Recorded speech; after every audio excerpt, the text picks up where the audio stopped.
Baik, Assalamualaikum warahmatullahi wabarakatuh. Perkenalkan, nama saya Muhammad Fikri Arjuna dengan NIM 2201010182. Di sini saya akan menjelaskan tentang course Red Hat Enterprise Linux Automation with Ansible 9.0,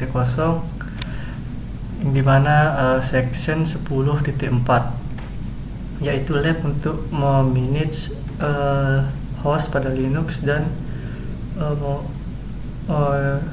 membuat roles pada sistem. Baik, langsung kita start labnya dengan perintah ini, lab start. Kita copy lab start review 3. Maaf, ada typo. Lab start review CR3. Sembari menunggu labnya dimulai, kita lihat untuk di langkah yang awal-awal pertama ini kita seperti biasa pindah direktori dulu ke dalam direktori repnya, yaitu review CR3. Kita copy perintahnya. Oke, kita sudah berada di review CR3. Selanjutnya di langkah 1.2 ini kita disuruh untuk menginstal Red Hat RHL System Roles di dalam file Red Hat RHL System Roles 1.19.3.tar.gz. Kita ls dulu. Nah, di sini ada beberapa file yang seperti ansible.cfg, directory collection, inventory, terus ada file path.vault.yml, dan ini adalah file yang belum diekstrak, yang dimana file ini akan kita ekstrak dengan Ansible Galaxy untuk menginstal Red Hat RHL System Roles. Baik, kita copy perintahnya dengan Ansible Galaxy collection install.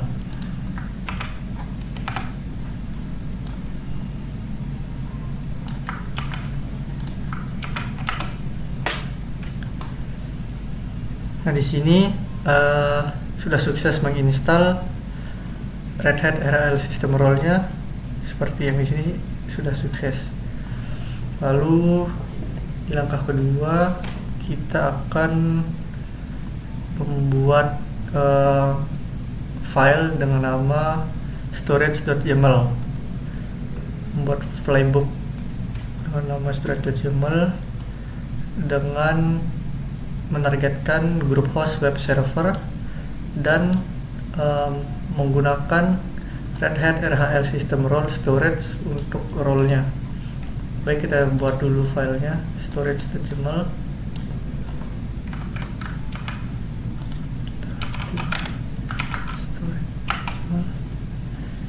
Di sini kita masukkan saja perintahnya yang pertama, yaitu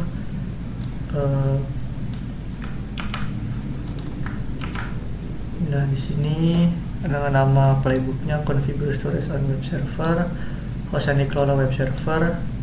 Lalu di sini ada role dengan nama Red Hat RHL System Role Storage yang dimana kita install tadi. Lalu di sini kita disuruh mendefinisikan juga storage pools variable untuk men-set grup volume, nama grup volume ke vg_web dengan tipe dengan nama LVM, dan disk-nya menggunakan /dev/vdb. Kita copy saja perintahnya sesuai di 2.2.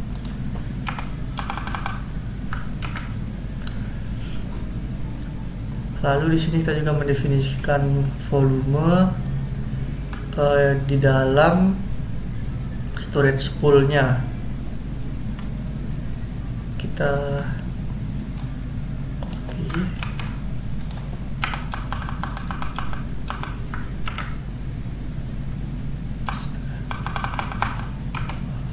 Sini.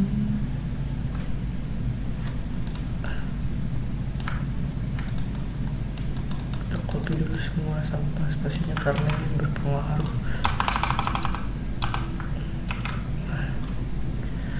Oke, selanjutnya membuat logical volume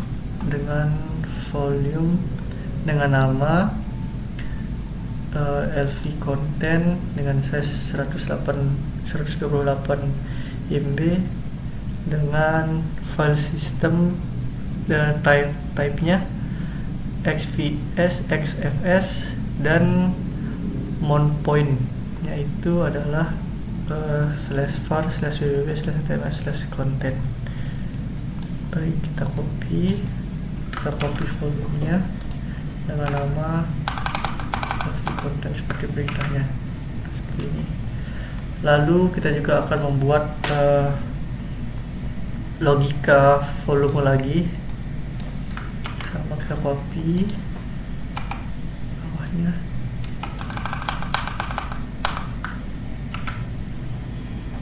Di sini tapi dengan nama LV upload, terus size-nya 256 MB. Lalu mount point-nya /var/www/html/upload. Tipe filenya sama XFS. Lalu selanjutnya ini finalnya ya, ini udah kita copy semua. Lalu kita save, selanjutnya kita akan coba jalankan playbooknya itu, yaitu playbook storage.yaml. Kita jalankan.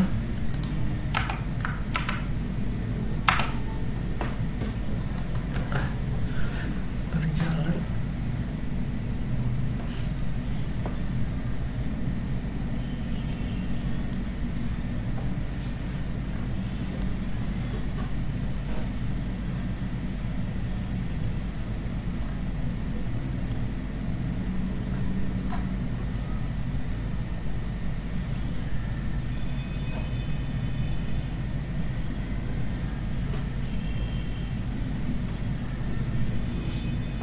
Nah, di sini semua tagsnya sudah berjalan ya. Oke, semuanya sudah. Langkah 2. Selanjutnya langkah 3. Di langkah ketiga ini kita akan membuat playbook dengan nama dev user.yaml. Di sini kita akan mendefinisikan target, grup targetnya itu web server. Lalu kita akan menambahkan juga key dengan nama parse files untuk mengakses file passfault.yaml yang tadi ada di pertama ini. Oke, selanjutnya kita buat dulu file dev-user.yaml ya.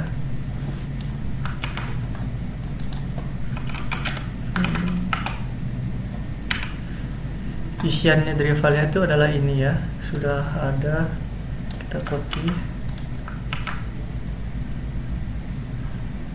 Ada beberapa tags yang perlu ditambahkan. Yang pertama itu menggunakan Ansible built-in group untuk membuat grup dengan nama webdev di dalam host yang dikelola.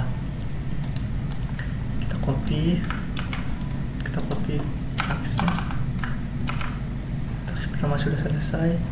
Lalu ada tags kedua, yaitu kita juga menggunakan Ansible built-in user module untuk membuat user dengan nama developer di dalam host yang dikelola. Dan user developer ini harus member dari grup webdev ini yang kita mau buat. Kita copy perintahnya, ada di sini.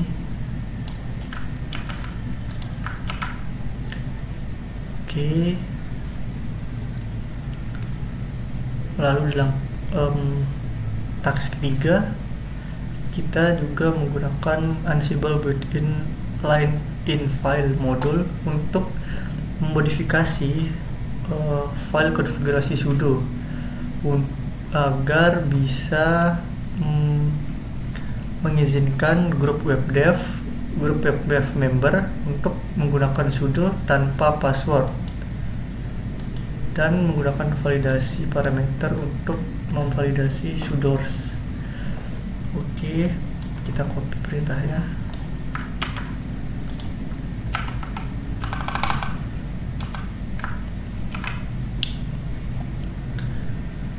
Selanjutnya ini udah ini. Oke, kita coba simpan dulu, lalu kita jalankan dev user.yml-nya. Apakah untuk memverifikasi apakah user developer bisa login ke host yang dikelola dan mengeksekusi komen menggunakan sudo tanpa password. Kita gunakan perintahnya dulu, copy perintahnya di langkah 4.1.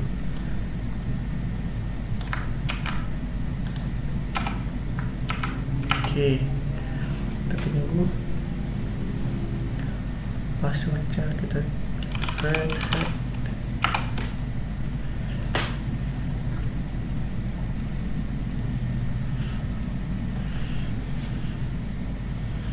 Nah, di sini sudah ya teksnya menambahkan grup web dev, membuat user dengan nama developer dan memodifikasi yang tadi itu ya. Lalu kita coba login dengan SSH.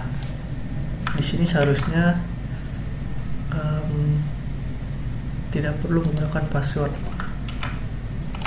Login. Oke, ini sudah masuk langsung. Lalu kita akan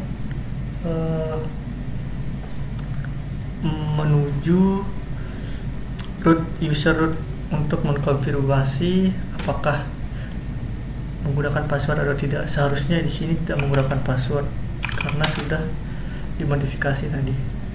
Sudo di. Nah, di sini kan sudah bisa masuk tanpa menggunakan password. Oke, selanjutnya kita exit, sudah bisa. Exit. Oke. Selanjutnya di langkah 5. Di langkah 5 kita akan membuat file juga dengan nama network.yml, yang dimana targetnya itu adalah web server, tapi grup inventory web server. Lalu harus include Red Hat RHL system roles network sebagai roles-nya untuk di section di playbook network.yml ini. Kita buat dulu network.yml filenya.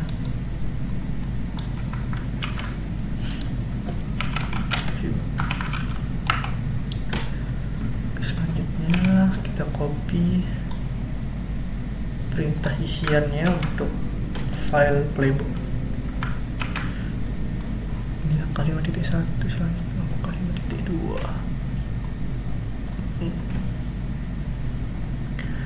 Oke, ini udah, kita keluar dulu. Nah, di 5.2 ini kita disuruh mereview setting IP konfigurasinya, yang dimana ada di dalam file readme. Dalam file readme yaitu di dalam home student review CR3 collection Ansible collection ini sampai readme ini. Nah, kita menggunakan perintah cat, lalu kita copy path readme nya langsung. Nah, ini adalah isian dari file readme, yang mana kita akan review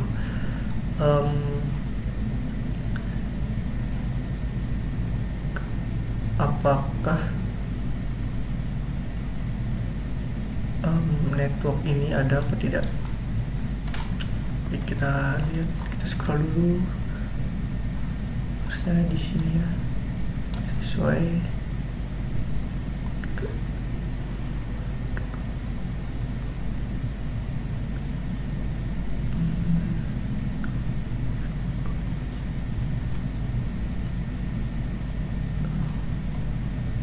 Nah ini sudah ada IP-nya,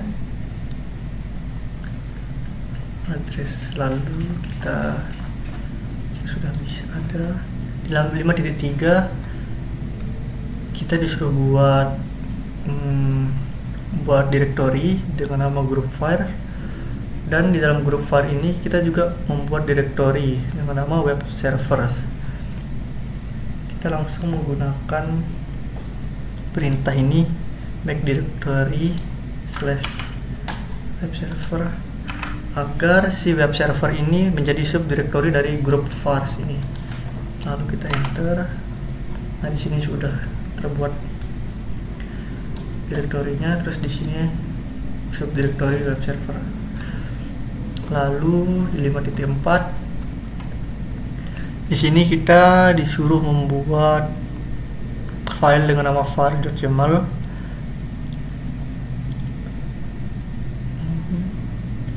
Ya, di sini kita disuruh membuat file dengan nama var.yaml. Lalu filenya ini kita buat di dalam group vars / web server. Dalam directory tersebut kita buat var.yaml. Pertama-tama kita pindah directory dulu ke dalam group var / web server ini untuk membuat filenya. Oke, kita sudah berada di web server, lalu kita buat file vars.yaml.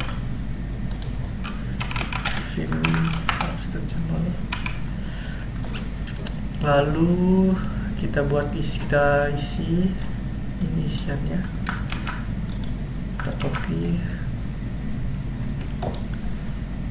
Lalu di sini saya akan menambahkan perintah juga, perintah state, yang dimana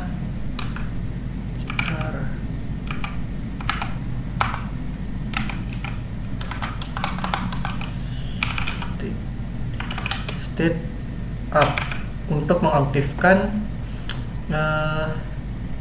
ETH1 ini, yaitu address 172.25.250.45/24 ini. Kita aktifkan IP-nya dengan state up. Oke, lalu kita escape kedua lagi. Selanjutnya kita coba jalankan filenya, file network. Kita pindah dulu ke directory awal, ke directory home, cd. Nah, baru kita jalanin networknya.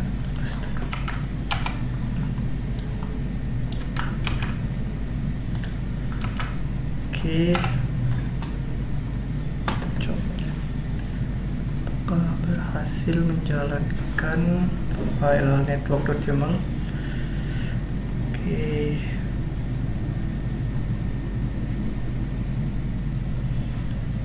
Nah, di sini udah selesai menjalankan. Lalu di langkah ke-6 kita akan membuat playbook dengan nama log_rotate.yaml. Di sini fungsinya kita buat dulu rotate.yaml. Nah, di sini fungsinya untuk men-setup sistem cron job, yang dimana ini seperti menjadwalkan servernya untuk berjalan, yang dimana sistemnya ini akan menjalankan user DevOps setiap malam di tengah malam. Oke, setelah kita buat filenya, kita copy dulu perintahnya. Sini ada langkah di 6.5 ini ada perintah lengkapnya, kita copy dulu.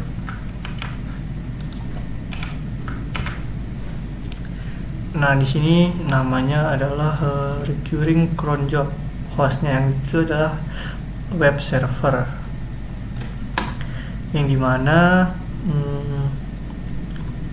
Ansible built-in cron ini berfungsi untuk menjadwalkan recurring cron job ini, yang dimana namanya itu nama jobnya rotate httpd logs minute 0 jam 0 weekday, ini maksudnya setiap hari week.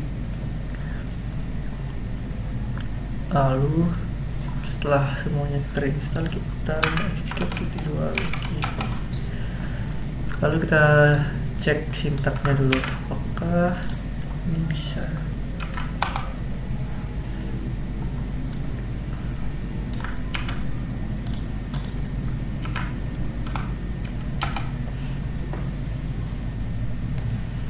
Nah, sintaknya sudah benar, lalu kita jalankan filenya. Oke.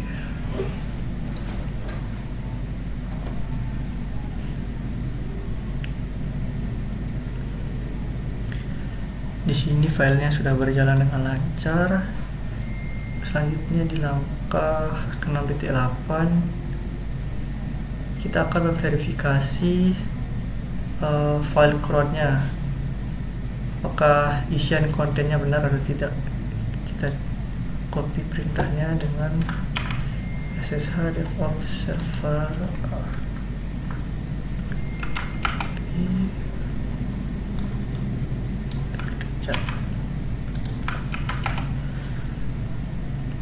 di sini sudah sesuai dengan di 6.8, berarti sudah benar.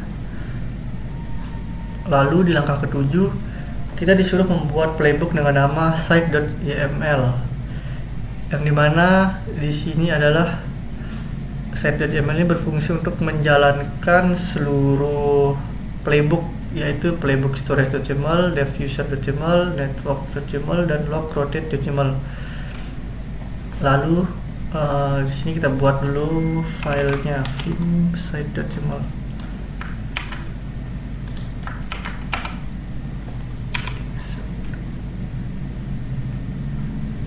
Kita copy perintahnya, isian filenya. Oke. Di sini menggunakan Ansible built-in import playbook untuk mengimport beberapa playbook yang tadi. Setelah itu kita escape dan simpan. Lalu kita jalankan playbook site.yml untuk menjalankan semua playbook yang ada di dalamnya.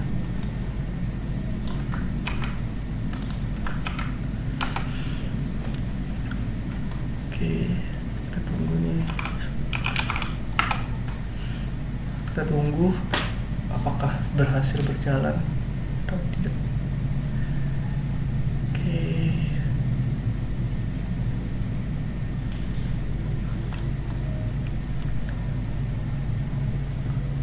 Jika semua task dan playbooknya sudah berjalan sempurna, semuanya sudah berjalan, lalu kita akan mengevaluasi seluruh rangkaian langkah-langkah kita tadi, apakah sudah semuanya sudah benar langkah-langkahnya atau ada yang terlewat, dengan perintah lab grade. Kita lihat apakah, kita cek apakah semuanya sudah sesuai langkah-langkahnya atau ada yang terlewatkan.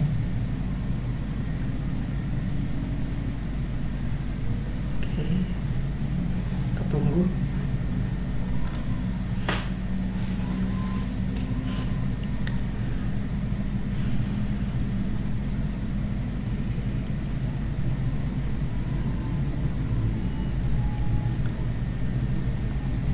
Nah, ini cukup lama karena langkah-langkahnya lumayan banyak.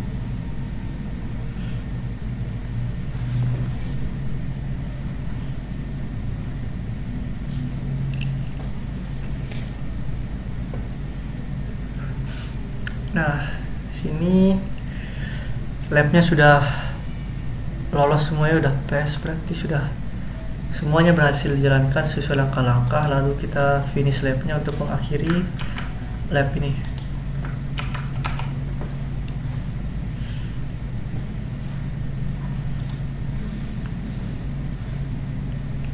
Tunggu sukses semuanya. Baik, di sini sudah selesai kita mengerjakan seluruh rangkaian labnya di section 10.4. Mungkin sekian dari saya, lebih kurangnya mohon maaf. Wassalamualaikum warahmatullahi wabarakatuh. Selamat